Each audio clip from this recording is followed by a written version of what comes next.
I'll be going over Helldivers on the PS4. I'll be covering most of the game as critically and as exciting as I can. I'll begin by showing us some gameplay footage. I'm kidding. I'll begin by introducing the game. I'll then talk about its multiplayer focus, followed by the experience in both game depth and gameplay, and ending in its pacing and balance. Helldivers was released on March 15, 2015 and was published by the same team that brought us Gauntlet last year, Arrowhead Game Studios. Now, with Gauntlet receiving mixed reviews, it's nice to see the company recover with a game like Helldivers. With all the cooperative, isometric, and 2D running gunners out there, I felt this game stood out with its ambitious reviews. I had to play this game for myself. And seriously, it received phenomenal scores across the board. With Metacritic, it is sitting on a high 81, which, if we know Metacritic, is a pretty substantial score. Not to mention the Jimquisition praising the game and pasting a solid 95 on it. The game introduces the plot at startup, expressing how hard we, as a species, fight for our freedom and liberty. The patriotic music, complemented by the vintage propagandic slideshow, go hand in hand. It really communicates the satire of American colonialism and the influence the military has on their command. It glorifies the idea that spreading democracy is the ultimatum over failure. With a bit of comedic relief, it is our honor to fight off the rebelling space invaders. The story is nothing avant-garde, but does capture the player with its appeal to democracy and almost salutes you with an honorable stature. I mean, come on. I'd like to serve up a nice cup of liberty. Now, I'm not a fan of mandatory training sequences, but I have to admit, Helldivers does a pretty neat job at meshing mandatory with "it will be over soon." I do have to complain though, tech speeds told at the speed of crawl is one thing. Forced to sit through that without options to speed through it or skip over it just bother me, but I've digressed. The tutorial does a good job introducing the controls and mechanics featured in the game. I do enjoy the stratagem concept. Press R1, which leads to a menu introducing a list of skills where we can call for an airdrop of supply, defensive, offensive, or special contents. Now each round you get to carry about 4 of them.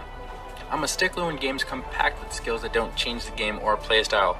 Fortunately, the list of skills acquired throughout the game control qualities of the character. Very abstract. It definitely aids the planning and the strategy the game expects and makes choosing just 4 to go out with very tough. I'll quickly go over the game's hub, then proceed to talk about the multiplayer. We settled in the comfort of our own ship, the SS Liberty. It serves as our safe haven supplied with the Galactic Campaign map, the customizable wardrobe, upgradable skills and stratagems, and a scientist where I haven't really... Helldivers, while being a very productive, impressive twin-stick shooter, really captures the audience with this impressive multiplayer aspect. And this game considers the social aspect of its multiplayer and enhances it by a tenfold. With every level you complete, whether solo or with a team, you nudge the collective influential liberated regions over stealing power from the aliens. Let me try to make this clearer. You all, as in everyone who is playing, are collectively fighting against the 3 alien invaders. And collectively spreading democracy over the universe. I don't know about you, but I think that this is a fantastic way to organize multiplayer.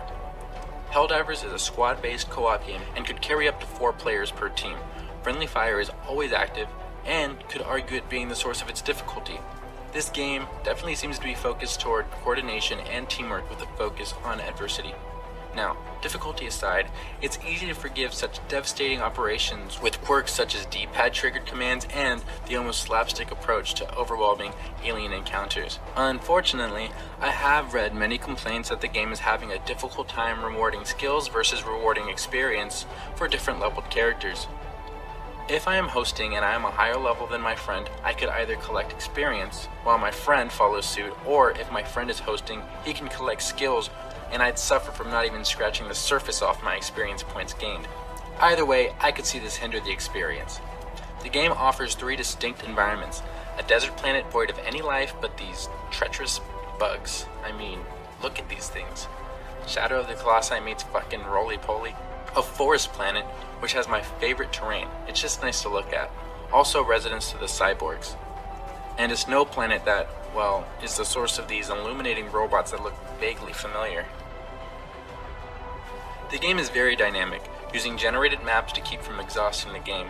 The planets are simple. You hop from the SS down to the planet, you fight off enemies while tackling a selected amount of repeating objectives, get extracted, then repeat, which seems trivial, is actually loads of fun and an easy waste of time with a cooperative team. To finish off this journalistic approach to Helldivers, I'll briefly touch up on the interactive game experience. The pacing could be described as an independent approach. The player has jurisdiction over how fast the game plays. It's a selective mission based with a very vague plotline. I've never felt rushed, nor did I find the game drag on. As far as balance, the game does a fantastic job at scaling difficulty to level.